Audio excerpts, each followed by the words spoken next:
आपण पाहत आहात भास्कर पब्लिकेशन प्रस्तुत BBL मराठी, बातमी निपक्ष, सदैव दक्ष।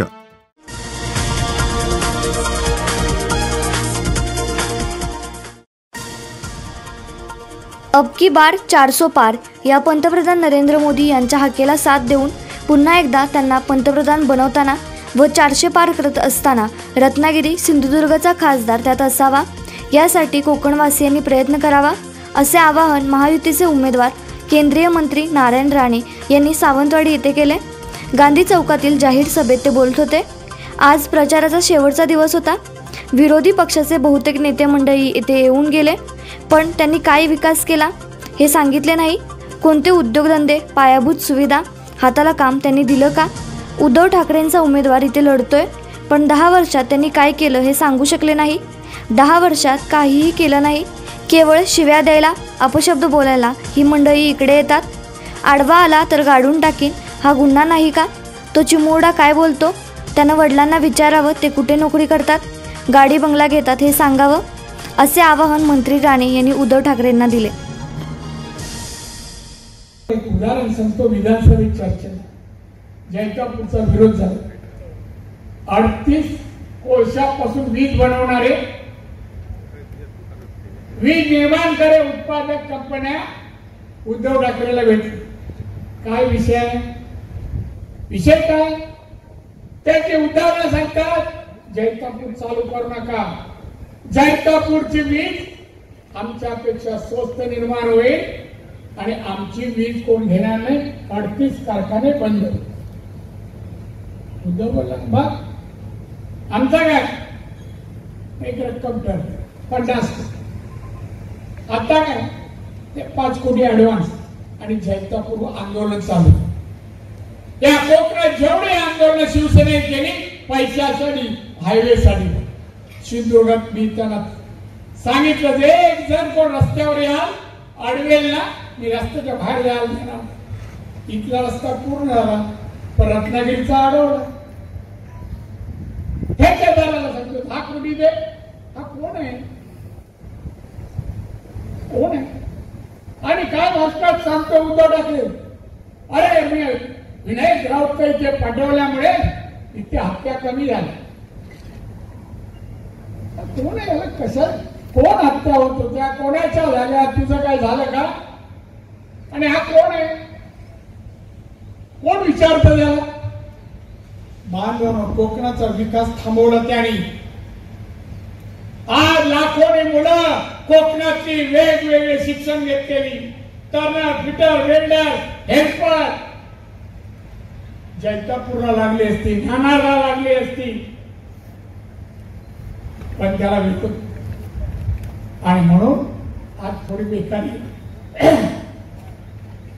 मी आमदार झाल्यापासून आपण सगळी धरणं लाईनी चालू केली।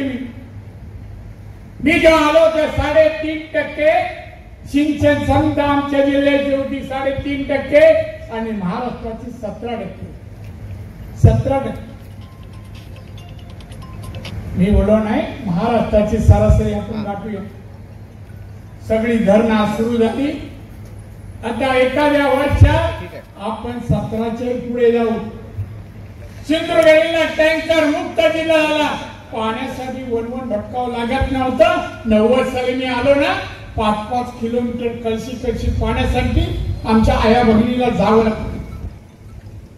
रस्ते नव्हते, वाड्यावर रस्ते नव्हते, कधी बाई रात्रीची आणली तर रिक्षा जात नव्हत्या। आता सांगा मला कुठलं गाव रस्ते, पाणी, वीज, शाळा किंवा शाळेत पुरेसे शिक्षक, ब्रिज म्हणा, साखव म्हणा, आज कसे आहेत तक्रार? मी पूर्ण केलं। विमानतळ आणला, त्या मोफाच्या बाजूला दोडा मार्ग तालुका आहे, तिथे इंडस्ट्री आणतोय, 500 कारखाने आपण आणतोय। हॉस्पिटलमध्ये लागणारे सगळे मशीन बनवण्याचे कारखाना एक नाही 500 कारखाने येत आहेत। 1400 एकर जमीन आहे तिथे फूड प्रोसेसिंगचे कारखाने येत आहेत। आंबा, काजू, नारळ, सुपारी वगैरे फळं आपल्याकडे आहेत। पाऊस पडला काय खराब होणार, आंबा फक्त एक्सपोर्ट होतो, पण फळ प्रकारचे उद्योग व्हावे, बाय प्रोडक्ट बनवावं, मार्केट देशात परदेशात विकावं, एक्सपोर्ट व्हावं, यासाठी प्रशिक्षण वर्ग मी ओरसला चालू केली. पीसी टेक्निकल सेंटर काम चालू झालंय, वर्षभरात पूर्ण होईल आणि तिथे इंजिनिअरिंग आणि फूड प्रोसेसिंगचं ट्रेनिंग मिळेल. केलं का असं? इथल्या मुलांना शिकताय, चांगले शिकताय. मुंबई पुन्हा नाही तर अजून पुढे जावं लागतं. अरे मुख्यमंत्री होतास का नाही दिला तिथे 5-10 फॅक्टरी, 100-200 कामगार, काही केलं नाही. फक्त बाता हा असा तो तसा, स्वतःच्या आरशात बघ कसा दिसतो ते, नाव ठेवण्यापलीकडे काय नाही. बांधवने काय भाषणामध्ये हा उद्धव ठाकरेचं पिल्लू काय म्हणतो बघा, 370 काम काढणे आमचं स्वप्न होतं, तो दिवस आम्ही देखील सारखला, पण भाजपने दिलेलं आश्वासन पूर्ण केलं नाही. काय वाक्याचं अर्थ? अरे भाजपने आश्वासन नाही पूर्ती केली 370ची. तुमचं स्वप्न तुम्ही पुरं करायला सत्ता आहे का केंद्रात? यांचे खासदार किती हो? 5. बडाई मारतो मोठमोठ्या मोदी तडीपार, मोदी तडीपार. हा उद्धव ठाकरे दिल्लीला जाऊन भाषण करतो, और तुझे 5, शरद पवार 3, 8 आणि राहुल गांधी 50, 58, आमचे 303. आज 303, उद्या 400च्या पुढे जाणार. सत्ता आमचीच असणार. महाराष्ट्रातली सत्ता, दिल्ली सत्ता. कशाला मोठा मोठा तडीपार मोदी आणि सत्तेवर आला तर करणार. तो राहुल गांधी एक जाहीरनामा काढला, नाडे कॉपी काय 1 लाख रुपये प्रत्येक कुटुंबाला 1 लाख रुपये देणार. कधी देशील? आता दे ना, अकाउंटवर रकांनी दे. इटला ठेवलेस ना ते आण आणि दे वाट.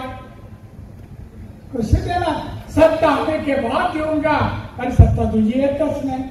एक इथे दुकान पाहिलं शेवटी हो, शेवटी त्या दुकानात मी बोललोय माझ्या याला बोललं जरा जा रे, इथे पाटी लावली आहे, पाटी आहे तिथे साखर 3 रुपये किलो, तू जरा 5 किलो घेऊन.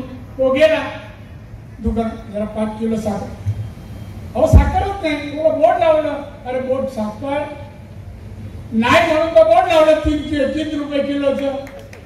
तसं या उद्धव सत्ता नाही, राहुल गांधी सत्ता नाही, ये देंगे वो करेंगे, आयुष्यात सत्ता नाही ना. शरद पवार परवा आमचे मोदी साहेब म्हणाले महाराष्ट्रात येऊ कि ये महाराष्ट्र में एक नेता है, बड़ा नेता, और महाराष्ट्र में आजकल अस्वस्थ है, उनका आत्मा अस्वस्थ हो गया है. नाव नाही घेतलं. दुसऱ्या दिवशी नेता लगेच बोलला आणि पेपरवाल्यांनी मोदी आणि शरद पवार त्यांचं नाव न घेता पवार पेपर मस्त आपलं दुकान चालवलं या 1-2 महिने.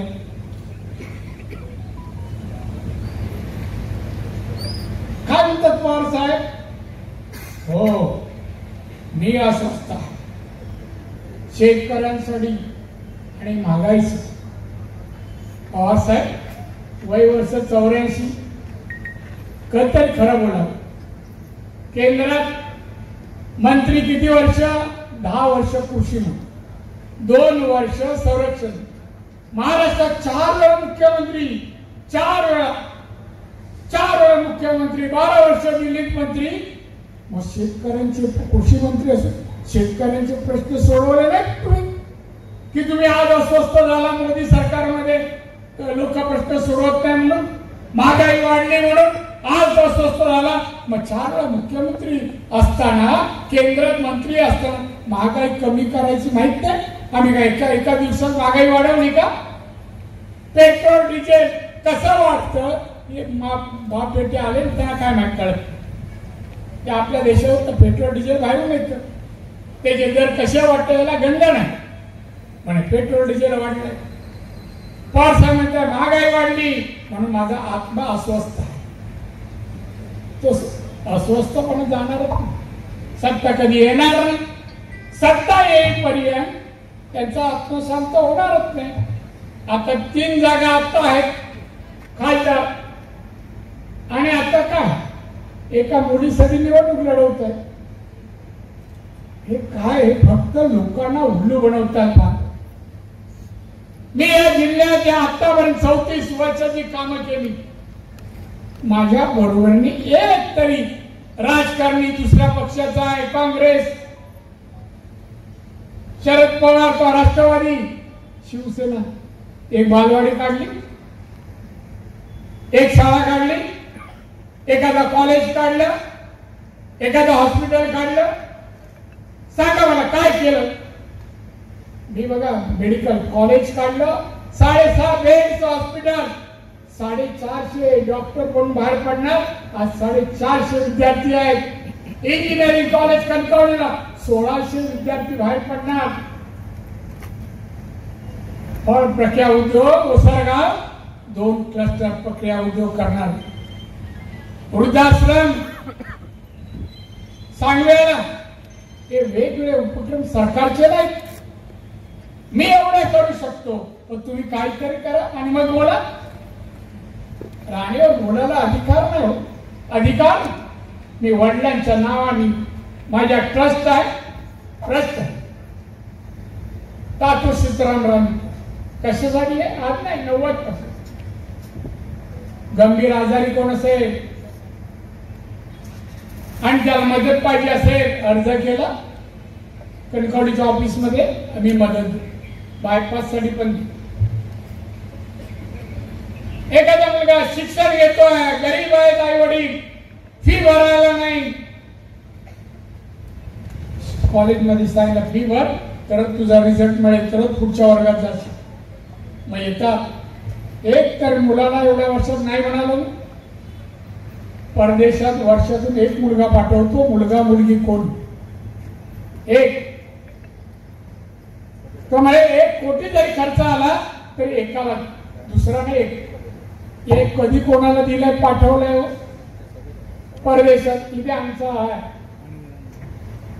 पुढे गेला अमोल, त्या मुलाचं नाव सांगा. आपण परदेशात पाठवलं ते विशाल ठाकरे. त्यांनी परदेशात जाऊन पण PhD केली. अशा अनेक आहेत. मी करू शकतो, तुम्ही नाही केलं. आणि टीका, अरे मोदी साहेबांनी तर एवढी कामं केली, 54 योजना. अहो घरात औषधाला पैसे नसतील तर लोकांना, गरिबांना मृत्यूशिवाय दुसरा मार्ग नव्हता. मोदींनी 5 लाख एका कुटुंबाला 5 लाखापर्यंत खर्च देणारी आयुष्यमान भारत योजना आणली. हो महिन्याला उज्ज्वला गॅस हे चालू केलं. मुद्रा योजनेतून 20 लाखापर्यंत कर्ज विदाउट गॅरंटी, विदाउट व्याज. तरुणांसाठी MSME तर्फे त्यांना छोटा म्हणजे सूक्ष्म उद्योग 1 कोटी, लघु उद्योग 50 कोटी, मध्यम उद्योग 200 कोटी. उद्योजक बनवायला, उद्योजक बनवा, मशिनरी वगैरे लागेल आम्ही आणून देतो, प्रशिक्षण आम्ही देतो, माल तयार केला मार्केटिंगला आम्ही मदत करतो. एक्सपोर्ट करायचा, एक्सपोर्ट काय नाही मोदी साहेब, ते माझ्या खात्यातर्फे मी करतो म्हणून सांगतोय.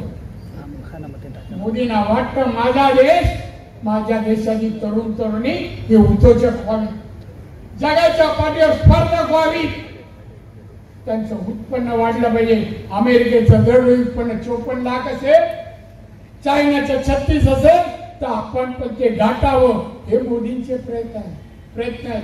आपण पाहत आहात भास्कर पब्लिकेशन प्रस्तुत BBL मराठी, बातमी निपक्ष, सदैव दक्ष.